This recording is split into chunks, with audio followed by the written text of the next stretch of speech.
The Gospel of Thomas is perhaps the most famous non-canonical gospel that everyone seems to know a bit about. People often ask questions like, why isn't the Gospel of Thomas in the New Testament? Or, did you know it might be an independent source for the sayings of Jesus? But what does it actually say, and why isn't it included in the Bible? This gospel is preserved in a single Coptic manuscript from the Nag Hammadi library, a cache of early Christian texts discovered in the mid-20th century. Although we have a few fragments in Greek, the complete Coptic text dates to the 4th century CE and likely copies an older Greek version from the 2nd century. Some scholars even suggest a late 1st century date.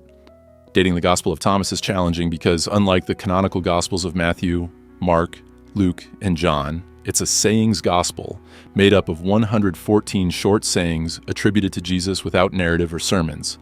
This format means editors could have added to it over time. Scholar April DeConnick argues that Thomas underwent several stages of composition, beginning as a kernel of Aramaic sayings from the mid-1st century and developing through the 2nd century. To keep it simple, though, we can say it was probably composed in Greek between 135 and 200 CE, with some sayings possibly tracing back to the historical Jesus and originating in Aramaic. Many consider the Gospel of Thomas a Gnostic text, though this is more complex than it may seem.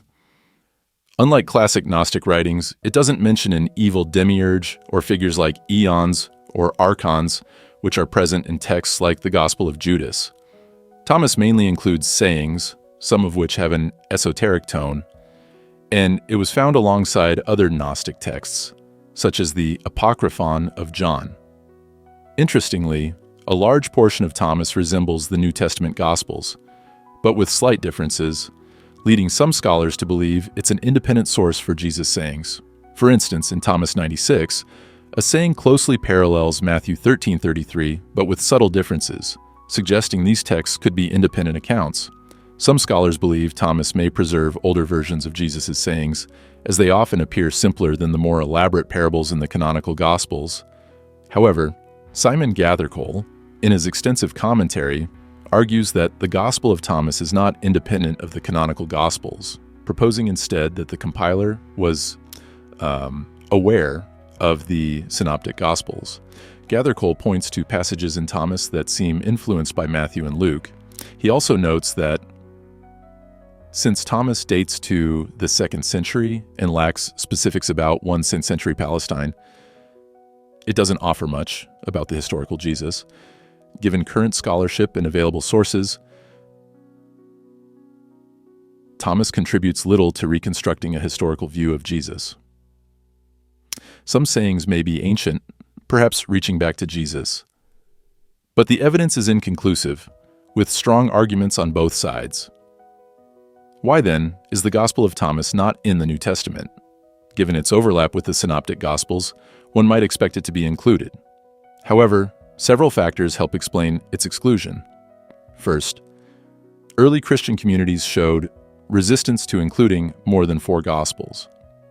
Evidence shows that the 4 canonical Gospels circulated together early on, before the broader canon took shape.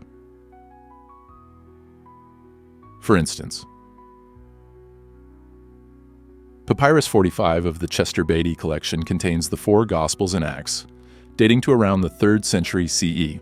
By then, Thomas was already circulating, but the 4 Gospel tradition was solidifying. Moreover, early church leaders, including Hippolytus, Origen, Eusebius, Cyril, Didymus the Blind, Jerome, and Ambrose, were critical of any Gospel of Thomas.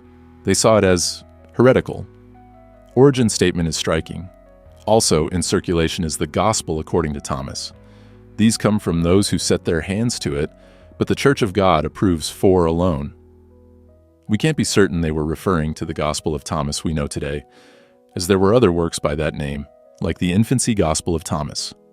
Still, this opposition indicates significant resistance to accepting any gospel attributed to Thomas.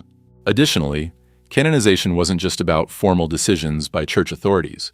It was a more organic process, with certain texts gaining popularity and circulating widely. For example, Matthew and John were highly popular in early Christianity. We have about a dozen manuscripts of Matthew from the 2nd and 3rd centuries, but only one complete Thomas manuscript from the 4th century. Thomas simply wasn't as widely embraced or copied as the canonical Gospels. In sum, the Gospel of Thomas is a monumental find from the 20th century that has deepened our understanding of early Christian texts and traditions. However, it remains outside the canon, partly due to early opposition and its limited popularity. It's well worth reading to gain insight into early Christian thought, and it's brief enough to explore on your own. The Gospel of Thomas is indeed one of the most fascinating discoveries in early Christian studies. Unearthed in 1945 in Nag Hammadi, Egypt, this ancient text is composed of 114 sayings attributed to Jesus, many of which are quite different from those found in the canonical Gospels of Matthew, Mark, Luke, and John. This document provides a rare glimpse into early Christian diversity, as it reflects a style of teaching focused on wisdom and spiritual insight rather than the narrative style typical of the New Testament. Here's a bit more on why the Gospel of Thomas remains outside the canon and why it's valuable for study. Number 1. Historical background and non-canonical status. The Gospel of Thomas didn't make it into the canonical New Testament, largely due to the influence of early church leaders who were concerned with defining Orthodox Christian doctrine. Canonization was a process that included texts that aligned with what early Christians viewed as essential beliefs and the teachings of the apostles. The Gospel of Thomas contains ideas that some leaders considered unorthodox, such as an emphasis on direct, personal enlightenment over communal worship or sacraments. In some ways, it reflects Gnostic influences, which were generally shunned by early church authorities. Number 2. Distinctive sayings of Jesus. Unlike the canonical Gospels, the Gospel of Thomas is a collection of sayings rather than a cohesive narrative of Jesus of his life, death, and resurrection. Some sayings in Thomas mirror those in the New Testament, but others are more cryptic and focus on the idea of gnosis, knowledge or insight, encouraging believers to seek divine truth within themselves. This approach to spirituality differed from the communal, outward-focused practices emphasized in the canonical texts. For example, saying 3 of the Gospel of Thomas reads, "If those who lead you say to you, 'See, the kingdom is in the sky,' then the birds of the sky will precede you. If they say to you, 'It is in the sea,' then the fish will precede you. Rather, the kingdom is inside of you, and it is outside of you." Here, Jesus speaks of the kingdom as something internal rather than a literal place, aligning with Gnostic themes of inner enlightenment. This contrasts with the New Testament's more external or communal focus on the kingdom of God. Number 3. Value for understanding early Christianity. Despite not being canonical, the Gospel of Thomas offers valuable insight into early Christian thought and diversity. It reveals that there wasn't a single, unified belief system in the early Christian world, but rather a rich tapestry of interpretations.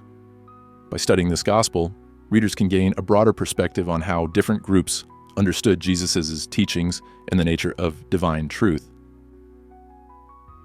Number 4. Example of how it differs from canonical teachings. In saying 113, Jesus reportedly says, "His disciples said to him, 'When will the kingdom come?' Jesus said, 'It will not come by waiting for it. It will not be a matter of saying, 'Here it is,' or 'There it is.' Rather, the kingdom of the Father is spread out upon the earth, and people do not see it." This notion is unique because it implies that the kingdom is already present on earth, but people are unaware of it due to their lack of insight. In contrast, the canonical Gospels often speak of the kingdom as a future event or a transformative spiritual reality brought about through Jesus' life and mission. The Gospel of Thomas remains an important text for anyone interested in exploring the diverse ideas that shaped early Christianity. While it's not part of the Bible, reading it can deepen one's understanding of how early Christians interpreted and experienced Jesus' teachings.